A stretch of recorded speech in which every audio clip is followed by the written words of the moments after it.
فتح پور کی جنگ جیت کر ارگنس نے سن 1519 میں سندھ پر سما دور کا اختتام کر کے ارگن ڈائنیسٹی کی بنیاد رکھی، لیکن اس وقت سما سلطنت کے آخری بادشاہ جام فیروز کے سرنڈر کی وجہ سے اس کو معاف کر کے ٹھٹھا سے لے کر لکی تک کا گورنر مقرر کیا گیا اور باقی پوری سندھ کے لیے ارگنس نے دوسرے گورنرز تعینات کیے۔ ویسے تو سما دور کا اختتام 1519 کو ہی ہو چکا تھا، لیکن گورنرشپ ملنے کے بعد سندھ کے صرف ایک ہی حصے پر ان کی حکومت 1524 تک چلی۔ شاہ بیگ ارگن، جس نے 1519 میں فتح پور کی جنگ جیت کر سندھ پر ارگن ڈائنیسٹی کی بنیاد رکھی تھی، شاہ بیگ ارگن کا انتقال 1524 میں ہو جاتا ہے۔ اس کے انتقال کے بعد 1524 عیسوی میں ہی اس کا بیٹا شاہ حسن ارگن تخت نشین ہوتا ہے۔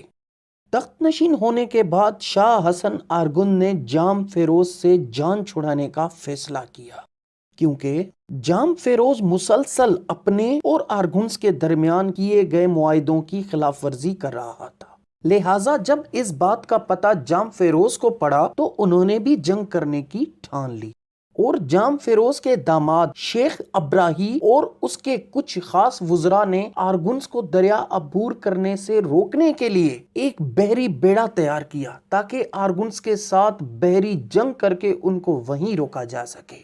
لیکن ارگنس کی فوج تربیت یافتہ کے ساتھ ساتھ تجربے کار بھی تھی۔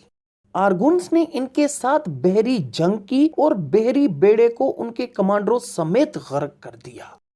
یہ خبر جب جام فیروز کو ملی تو اس نے فوراً ٹھٹھا شہر کو چھوڑ کر گجرات کی طرف روانہ ہوا اور وہاں اس نے پناہ لی۔ اس طرح اب پوری سندھ شاہ حسن ارگن کے زیر دست آ گئی۔ جیسا کہ جام فیروز بھاگ کر گجرات گیا تھا اور سن 1535-36 میں مغل بادشاہ ہمایوں نے گجرات کو فتح کیا، اور اس دوران جام فیروز مغلوں کے ہاتھوں قتل ہو گیا۔ جیسا کہ 1524 کو پورا سندھ شاہ حسن ارگن کے زیر دست تھا اور وہ سندھ پر حکومت کر رہا تھا، اور جب 1526 میں ظہیر الدین محمد بابر نے مغلیہ سلطنت کی بنیاد رکھی تو شاہ حسن ارگن نے بھی اس کی حمایت کی۔ اس کے نتیجے میں ظہیر الدین محمد بابر کے کہنے پر ہی سن 1528 میں ملتان پر حملہ کیا گیا اور اس کو ارگن سلطنت میں شمار کیا گیا۔ اس سے پہلے ملتان لنگا قبیلے کے زیر دست تھا۔ دراصل لنگا ایک پشتون قبیلہ تھا جو سبی سے ملتان آیا تھا۔ اس وقت اس قبیلے کا سردار شجاع خان تھا اور اس قبیلے کو سبی سے ملتان تجارت کے لیے لایا گیا تھا۔ لنگا سلطنت کا آخری بادشاہ سلطان محمود لنگا تھا۔ جب شاہ حسن ارگن نے ملتان کو فتح کیا تب یہ قبیلہ ملتان سے نکل کر ایک دوسرے شہر شجاع آباد میں جا بسا۔ آج بھی ان کے خاندان شجاع آباد کے گاؤں جلال پور ملتان میں موجود ہیں۔